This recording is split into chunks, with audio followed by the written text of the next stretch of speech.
name's Stonsey Boy, and welcome back to Reading with Stonsey. Today we're reading chapters 38 and 39, pages 406 and 425. So, from what I understand, we're going to be left on a cliffhanger, because usually the second to last and last chapters like to do that cool thing called cliffhangers. So this is going to suck, but that's okay. So without further ado, let's begin. Chapter 38, The Final Test. On January 2nd, the year of the capybara, the day before winter conclave, Scythe took Citras on a long drive to the Mid-America Capitol building. Your final test will be tonight, but you won't know the results until tomorrow's conclave, she told Citras. But Citras already knew that. It was the same test year to year for every apprentice, and each apprentice must take the test alone. It was something Citras didn't know. It only made sense that the final test would be some sort of standard that all candidates had to pass. But somehow, the thought of having to face the test alone, not with the company of others, was troubling. Because now it wouldn't be a competition with Rowan and the others. She'd be competing against no one but herself. You should tell me what the test is. I can't, said Scythe. You mean you won't? Scythe thought on that. You're right, I won't. But if I speak frankly, Your Honor, then you have never not spoken frankly, Citras. Citras cleared her throat and tried to be her most persuasive self. You play too fair, and it puts me in a disadvantage. Wouldn't you want me to suffer just because you're too honorable, would you? In our line of work, you must hold on to every bit of honor we have. I'm sure other Scythes will tell their apprentices what the final test is. Perhaps, said Scythe, but then again, perhaps not. There are some traditions not even the unscrupulous among us would dare break. Citras crossed her arms and said nothing more. She knew she was pouting. She knew it was childish, but she didn't care.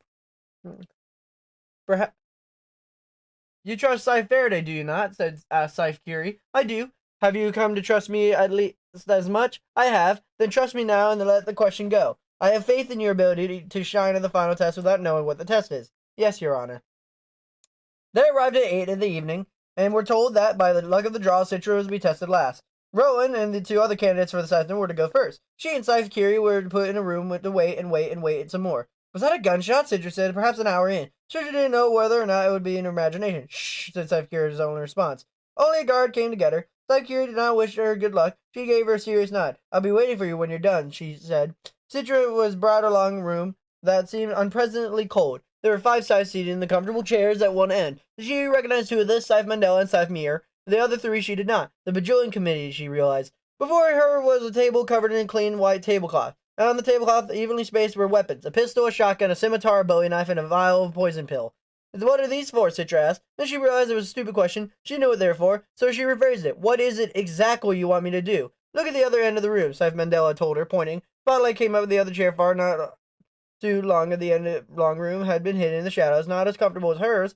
Theirs. Someone sat in it, hands leg bound in a canvas hood covering his or her head. We want you to see how you might glean, Scythe said. For this purpose, we prepared a unique subject for you to demonstrate. What do you mean unique? See for yourself, said Scythe Mandela. Citras approached the figure. She could hear faint snuffling from behind the hood. She pulled it off. Nothing had prepared her for what she saw. Now she understood why Scythe had not told her. She was bowed and gagged to the chair. Gagged, terrified, and tearful was her brother, Ben. She tried to speak, but nothing but muffled grunts came from behind the gag. He backed away and then ran back to the 5 Scythes. No, you can't do this. You can't make me do it. We can't make you do anything, said one of the Scythes. She didn't know, a woman in violet with Pan-Asian leanings. If you do this, you do it by choice. Then the woman stepped forward and held a small box out for Citras. Your weapon will be random. Choose a slip of the paper from the box. Citras reached in and pulled out a folded piece of paper. She dared not open it. She turned to look at her brother sitting helpless in the chair.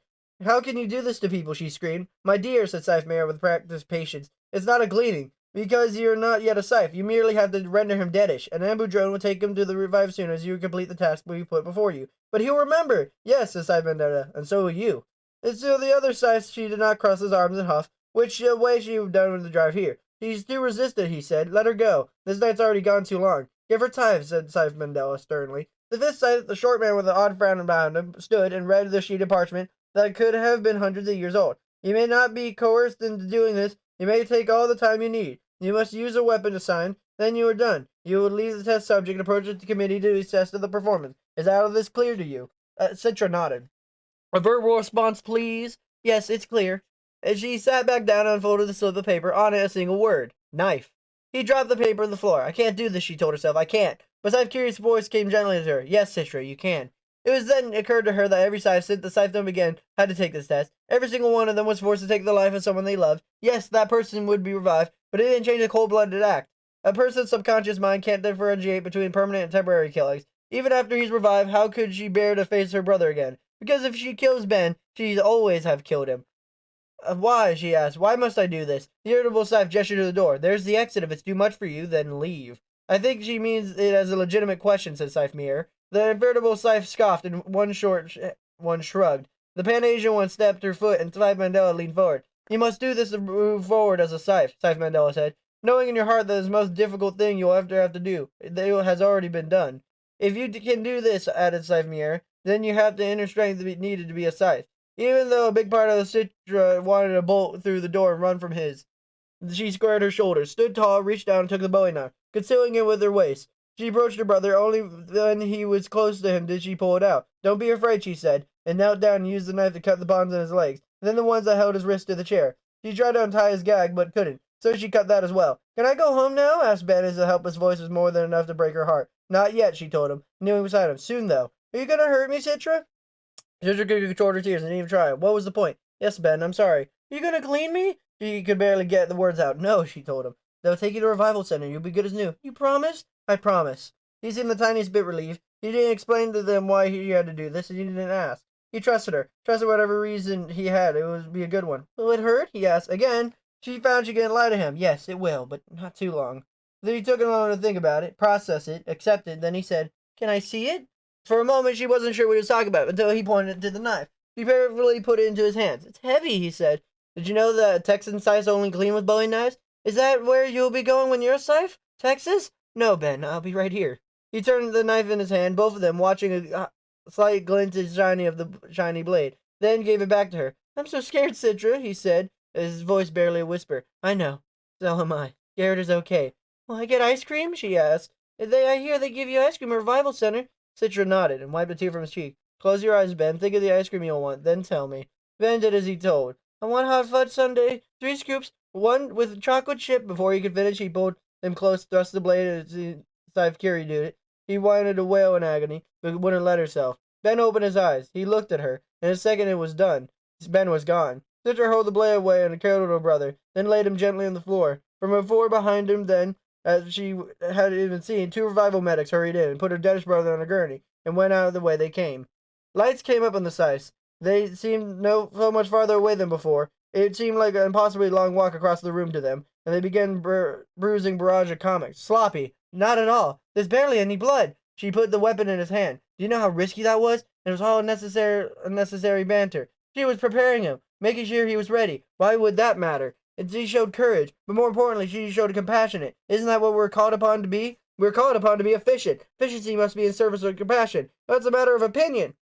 Then the Scythe fell silent, apparently agreeing to disagree. She suspected the Scythe Mandela and Mirror were on her side, and that irritable one was not. As for the other two, she had no idea where they stood. Thank you, Miss Terranova, said Scythe Mirror. You may now go. The result will be announced at Conclave tomorrow. Scythe Curie is waiting for her in the hall. Citra found herself furious at the woman. You should have told me! It would have made it worse. And if they sensed that you knew before you went in the room, you would have been disqualified. She looked at Citra's hand. Come, you need to wash up. There's a bathroom just this way.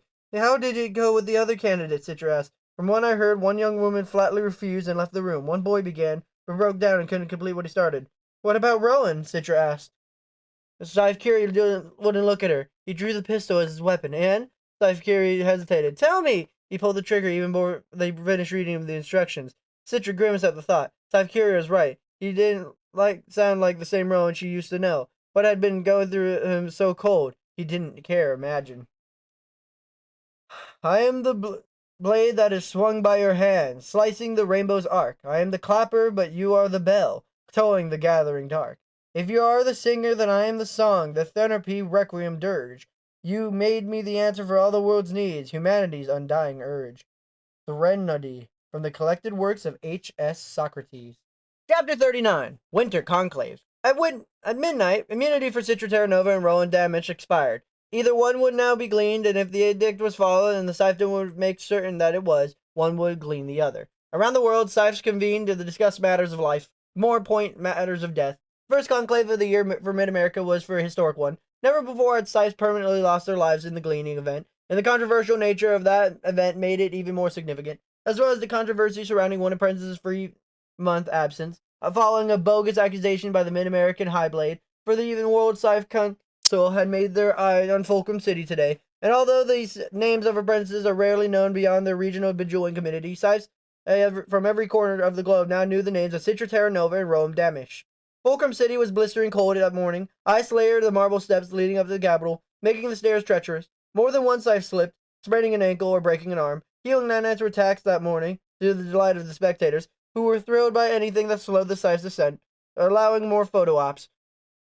Rowan arrived alone in the public car, with no sponsor and no one who shepherded him in. He was dressed in one color that Scythe shunned, black. It had made his green apprentice armband stand out and give him a silent air of defiance. At Harvest Conclave, had been a footnote, if that, and now spectators jockeyed for the position to take his picture. He ignored them, looking at no one as he climbed the stairs, making sure to keep his footing firm. What next? Scythe next to him, stumbled on the ice and fell. Scythe Emerson. Rowan thought it was. Although they'd never been introduced, Rowan reached out his hand and helped the man up, but Emerson just glared at him and refused his help. I want no assistance from you, he told Rowan, the emphasis on the word you filled with more vitriol than anyone had expressed to Rowan in all his 17 years. But then, when he reached the top of the stairs, the Scythe he didn't know greeted him, and said in a comforting voice, You have endured more than any apprentice should, Mr. Damish. I hope you achieve Scythehood, and once you do, I hope we may share a pot of tea. The offer sounded genuine, and not the product of political posturing. This is why the things, as he encountered the rotunda, hard glares with some and comforting grins from others. It seemed the view were undecided about him. He was either a victim of circumstance or a criminal the likes of whom had not been seen since the age of mortality. Rowan wished he knew which of the two it was.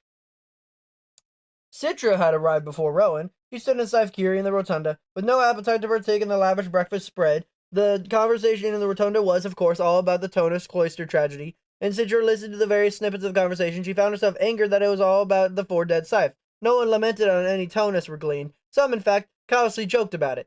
In the wakes of the Tonus tragedy, Conclave takes on the certain resonance, don't you think? She heard someone say. No pun intended, but of course it was. Scythe Curie was even more anxious than she had been at Harvest Conclave. Scythe Mandela told me that you performed well last night, she told Citra.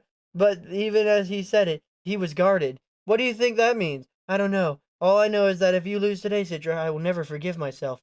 It was absurd to think that the great Scythe Mary Curie, grande dame of death, would care so much for her, and would even think there would be any failure in her own part. I've had a benefit of being trained by 2 greatest Scythe who ever lived, you and Scythe Faraday. If that hasn't prepared me for today, nothing would have. The Scythe Curie beamed at the bittersweet pride. Then this is over. You are ordained. I hope you will do me an esteemed honor staying on with me as a junior Scythe. Others will make advances, perhaps even from distant regions. They'll try to tell you where there are things you can learn from them that you couldn't learn from me. Perhaps that's true, but I do hope you'll choose to remain anyway. Her eyes were on the brink of tears. If she blinked, they would fall. But Scythe Curie kept them pulled over the lower lashes, so proud to be seen weeping at Conclave. Citra smiled. Oh, no other way, Mary. It was the first time Citra had ever called her by her first name. She was surprised at how natural it felt. As they waited at the conclave to convene, other Scythes came up to greet him. None spoke of Citra's detainment, or her escape from Chile or Argentine region, but it was some did joke with Mary about the embarrassing journal entry. In the age of mortality, love and murder often went hand in hand, quipped Scythe Twain. Perhaps our dear Scythe Faraday might have pegged you differently. Oh, go glean yourself, Kerry said, only partially suppressing her grin. Only if I can attend my own funeral, my dear. Then he wished Citra good luck and sauntered off. This is when Citra saw Rowan to the rotunda. It wasn't exactly as if silence fell over the room, but the volume did dip significantly. Then rose again. There was a presence about him now. It was not like of a Scythe, but something else. A pariah, perhaps. But never had the pariah had such a chilling effect on the bringers of death. There were those who were saying Rowan had killed those Scythes in cold blood and set the fire to hide the evidence. Others said she was lucky to have survived and bore no guilt. Citra suspected that whether the truth was, it was much more complicated than either of those things. Don't talk to him, Scythe Curie said, when he saw her glancing in his direction. Don't even let him see you looking this way. It will just make things more difficult for both of you. I know, Citra admitted, although she secretly hoped it was brash enough to push forward to the crowd and come to her, and maybe say something, anything, that would prove to her that he wasn't an unthinkable criminal people were saying he was. If she was chosen today, Citra would not defy the edict of Glean Rowan, but he did have the plan to might save both of them if it was far from foolproof. And to be brutally honest with herself, it was more of a desperate grasping at straws than a plan, but even the faintest glimmer of hope was better than no hope at all. She was deluding herself, at least. It would allow her to get through this awful day. Rowan had played this day over in his mind many times from the beginning to end. It would be decided that he would not go up to Citra when he saw her. He did not need an advisor to tell him it was better this way. He didn't say separate apart until it was a miserable amount of truth that would keep them apart forever. If she won, Rowan was certain she would be glean him. She was a duty bound to it. It would tear her apart, but in the end she would do it and be done. He wondered how he might go about it. Perhaps she would break his neck, bringing everything full circle and wrapping up their doomed twin apprenticeship to a nice red bow. Admittedly, Rowan was afraid to die, but he had feared more than death with the depths of now know he was capable of reaching. The ease of which he was rendered his mother deadish during the test might before spoke volumes about the person he'd become. He'd rather have gleaned him than be that person. Of course, it was possible he'd chosen instead of Citra, then things would get interesting. He decided he wouldn't glean himself. That'd be too pointless and pathetic a gesture. If he was ordained, he would defy the edict, invoking a 10th commandment, which clearly said he would be beholden to no laws beyond the 10, including any edicts levied by the Scythedom. He would refuse to glean Citra and defend her life without taking out any of the Scythes who tried to do it for him, with bullet blade in his own bare hands. It would turn Conclave into a brutal and bloody battleground until they took him down, which it wouldn't be easy considering how skilled he'd become at killcraft. Now motivated he was to wreak as much havoc as possible, and the irony of it was couldn't even glean him for it. Once he was ordained, their hands were tied by the 7th commandment. They could punish him, though, and they could make him die 1,000 deaths and even lock him away for eternity, but it would truly be an eternity, because he would never give him the satisfaction of gleaning himself. Another reason why he would rather be gleaned by Citra, a single death under capable hands sounded awfully good than compared to the alternative. The breakfast spread of the rotunda was an elaborate one, slabs of real smoked salmon, hard-crusted artisanal breads, and a waffle station with every conceivable topping, only the best for the mid-American Scythes. Rowan ate a rare gluttony that morning, for once allowing himself to fully sate his appetite. As he ate, he stole a few glances at Citra, even though she looked radiant to him. How ridiculous that he's still reminiscing her in his final hours. That what could have been love was now resignation of the heart long broken. Luckily for Rowan, his heart had grown so cold its fracturing could not hurt him any more. Once conclave convened, Citra found himself turning into most things ritual, choosing to fill her mind with memories of the life she was about to leave, because in one way or another she would be leaving it. She focused on thoughts on her parents and her brother, who was still in the revival center. If she was ordained today, the home where she grew up would never be home again. Her biggest consolation would be that Ben and her parents would have immunity from gleaning as long as Citra lived. After the tolling of the names and the ritual washing, the entire morning was dedicated to a heated debate about whether or not fire would be banned from the method of gleaning. Usually, high-made Xenocrates did nothing but mediate and postpone discussions for a later date. The fact that he was advocating for the ban was something everyone in attendance took seriously, even though there were strong voices against it. I will not have my rights to bear arms trampled upon, railed one disgruntled Scythe. Every one of us could have had freedom to use flamethrowers, explosives, any other shitnary device. It was a bet with boos and applause. We need this ban to protect us from the tragic accidents in the future, insisted Xenocrates. It was no accident, someone shouted, as almost half the room voiced a bitter agreement. Citra looked at Rowan, who sat in the 2 empty seats on either side of him, for they were still marked for the dead. He made no move to defend himself or deny the claim. Scythe leaned over Citra. As terrible as that fire was, there was plenty of Scythes happy to see God and his disciple permanently removed from duty. Although they'd never admit it, they were glad the fire happened, whether it was an accident or not. And there were a lot of others who admired Goddard, Citra pointed out. Indeed, Scythedom was evenly split on the matter. Regardless, common sense finally prevailed, and fire was banned in mid-America as a method of gleaning. At lunch, Citra, who was still found she couldn't eat, watched from a distance as Rowan stuffed himself just as he had breakfast, as if he had no care in the world. He knows it's his last meal, a Scythe she didn't know suggested. Although the woman was clearly showing her support for Citra found herself annoyed. Can't see how it's any business of your business. The Citra walked away, confused by Citra's hostility. At 6 in the evening, all other conclave business eves of the day revolved to its final stage. Candidates for Scythehood, please rise, commanded the conclave clerk. Citra and Rowan rose to the rumble of whispers in the assembly. I thought there were 4, said the High Blade. There were, Your Excellency, said the clerk, but the other 2 failed their final test and were dismissed. Very well, then, said Xenocrates. Let them on with it. The clerk stood up, formally announcing them. The Mid-American Scythedom calls Rowan Daniel Damish and Citra Clarida Terranova. Please come forward. Then, keeping their eyes fixed on Scythe Mandela, who waited for them before the rostrum with a single ring, Citra and Rowan stood in the front of the assembly hall and meet their destiny, one way or another. It is with bittersweet joy that I watch the bejoining of the new junior Scythes at the end of each conclave. Joy because they are hope, and still kindle the idealism of the first Scythes in their hearts. but bittersweet because they know that someday they will become so tired and jaded that they will take their own lives, as all of those first Scythes eventually did. With each time the new Scythes are bejeweled, I still rejoice because it allows me, if only for a few glorious moments, to believe that we will choose to live forever. From the Gleaning Journal of H.S. Curie.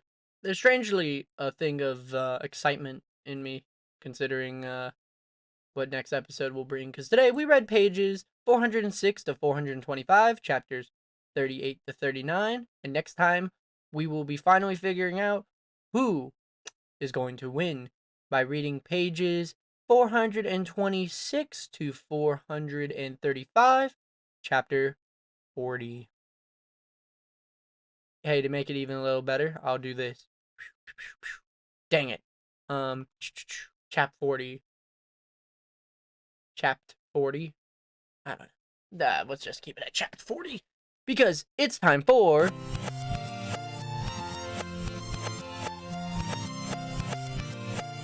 Reading Corner of the Day. Doing it up Stonsey's way, Bop. Today we are learning about the Kerry Blue Terrier. This will be the final terrier we learn about for a bit because, well, frankly put, for the final episode of a book, I never do Learning Corner. So, yeah. Alright. The Kerry Blue Terrier looks like the Irish Terrier, but, big mustache or big front hair. I don't know what to call it. Well, the history of the Kerry Blue Terrier is that the Kerry Blue originated in the south and west of Ireland. First gaining notice in the Ring of Kerry, here the dog had been known for at least a century as a versatile farm dog, hunting vermin, small game, and birds, retrieving over land and water, and herding sheep and cattle. How much such a talented, attractive dog would be remained unknown outside of Ireland for so long as a mystery, but only came on the English and American show scenes around 1920s. It received AKC American Kennel Company recognition in 1924. Early specimens were somewhat disheveled, but as more grooming became accepted, the breed caught on and became a popular show dog. Once groomed, the Kerry Blue is one of the most striking of all dogs, particularly of being born black. The blue coloration not appearing until between 9 months and 2 years of age. It remains a versatile dog, adding police work and trailing to its listed talents. Despite this, it only enjoys a modest popularity as a pet. Well, what's the temperament? How do I make sure? What does this dog do if it's just unknown and kind of cool? Well, the temperament of the Kerry Blue Terrier is that it's a versatile terrier. The Kerry Blue's personality is as many faceted. It can guard, hunt, herd, or just be a fun-loving companion. Needs daily mental and physical safe activity in a safe area. Loves to run, chase, hunt, explore, play, and dig indoors. As well-mannered and can be protective towards strangers, yet greet verified friends with great enthusiasm. It's apt to be aggressive towards other dogs and small animals. It's clever and independent, often stubborn. Some tend to bark. Well, what's the upkeep? How do I keep my Kerry Blue Terrier in check? Well, the upkeep of the Kerry Blue Terrier is that it needs a good amount of exercise, but it needs to be met with either a long walk on a leash, a vigorous play session, or a chance to explore off leash in a safe area. It must spend time with the people indoors and out. Its coat needs combining about twice a week, more often than twigs and leaves. Its coat needs combing about twice a week, plus scissoring and coat shaping every month. Its ears need to be trained and developed to ensure proper shape. Well, what's the health? Concerns. One of the worst part of the episode, but the health. Major concerns are cerebral abiotrophy. Abiotrophy. Minor concerns are cataracts, spiculas, hair follicle tumors, entropin, NCS, CHD, osseous externa. They're occasionally seen of retinal folds, clotting factor 11 deficiency, or XI. The suggested tests are for the eye and hip, and their lifespan is 12 to 15 years. So a more medically rounded Irish Terrier. Got it. Well, what's the form? What's the function? What do they look like without these pictures? Well, form and function is that this versatile breed has the ability of a dog to perform a variety of tasks, all requiring athletic ability. Can run, herd, trail, retrieve, swim, dispatch vermin. The ideal for all-round farm companion. And keeping with this, it's not exaggerated in build. It's an upstanding long-legged terrier with a short black displayed strong bones and muscle. Its coat is soft, dense, and wavy, and its distinctive blue-gray color. Now, for the tier list of the episode. 5 is the best, 4 is better, 3 is average, 2 is worse, and 1 is the worst, unless it comes to grooming. The energy level is out of 3. Exercise requirements are out of 3, so pretty average. Playfulness is out of 4, so pretty up there. Affection level is out of 3, so very loving. Friendliness towards dogs and other pets is out of 1, so I guess he doesn't like other dogs and pets. Friendliness towards strangers is out of 3, and ease of training is out of 3, so average on both. Watchdog abilities out of 5. Protection abilities out of 4. Surprisingly and sadly, grooming requirements are out of 5. Heat and cold tolerance are out of 3, so pretty average. Sorry. The weight of a healthy male Kerry Blue Terrier should be 33 to 40 pounds, and a female, less. Just the word less. Height of the average male Kerry Blue Terrier is 18 to 19.5 inches, and female is 17.5 to 19 inches, which is optimal, apparently, I guess. And I guess it has to be inches, because if it was feet, we'd be living in a world of giants. I guess we're covering the Irish Terrier a third time, but this one just looks like the Irish Terrier. Well, that type of terrier is the one you'll be learning about in the next episode. So, I hope you guys have a fantastic, wonderful day. Be polite, be efficient, make sure to like, comment, and subscribe. I'll see you for the final episode. Oh, yeah, final episode of Scythe. Sorry, not final episode. Well, maybe.